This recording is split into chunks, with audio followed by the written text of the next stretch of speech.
Time check, 1:10 nga ng umaga. Tinawag nga ako ni mama para palitan yung diaper niya. Tapos alas 4 ay nauuhaw na naman siya kaya ginising niya ako ulit. Hindi na nga ako natulog dahil nasikaso ko na nga itong mga gagamitin ko para sa pagtitinda. Kailangan ko na nga kumilos kasi nangihinayang ako sa araw. Hindi na nga kasi ako nakakapagtrabaho gawa nga ng kailangan kong bantayan si mama. At ito nga yung naisip ko na paraan yung magnegosyo ulit kahit na nakakatakot na sumubok ulit. May umorder na nga sa akin at yun nga ay si Ate Oreng. Alas 3 na din kasi ako ng hapon nakapagtinda gawa nga nung nakatulog ako sa sobrang puyat. 2 regular burger nga yung order niya at maya maya nga lang ay dumating na dito si paring Pingkay namin. Tapos ay sunod-sunod na nga ulit na nagdatingan yung iba pang customer kagaya na itong si Boss Mark. Nung nag-aaral nga ako ng high school ay sa kanila ako nagtatrabaho bali gumagawa kami ng itlog na maalat para may pambaon ako. Tapos pinatikim ko na nga kay mama itong french fries na tinitinda ko. Sayang nga lang at hindi niya makita yung nangyayari sa labas kasi hanggang ngayon ay hindi pa rin siya nakakalakad at paralyzed pa rin yung kaliwang katawan niya. Tapos ay eto nga yung mga kapitbahay namin. Thank you po sa pag-order at dali-dali ko nang ginawa. Sabi ko nga sa kanila ay pagkalat nila sa buong pulo na may tindahan ako. Tapos pumunta nga rin sila Tol Choy kasama yung pamilya niya. Sinulat ko na nga yung order niya kasi sobrang dami talaga. Hindi na nga rin kinaya ng utak ko computerin ng mano-mano kaya naman nag-calculator na ako. Tapos dito nga ay pine-prepare ko na. Isang regular burger at isang cheeseburger nga yung order nila. Tapos may hotdog, french fries, cheese stick at kikiam pa.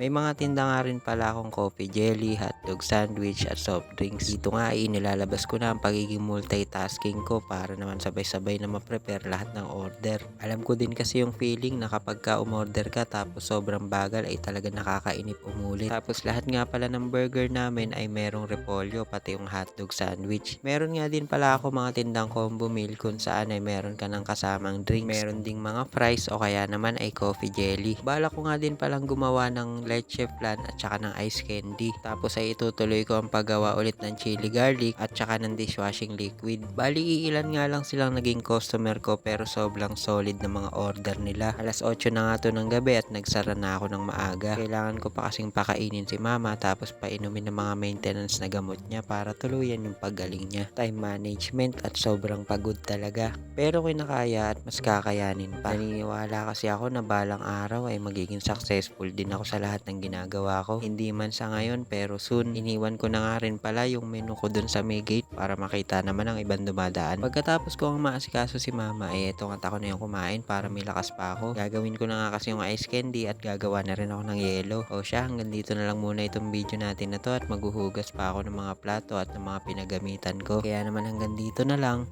See you!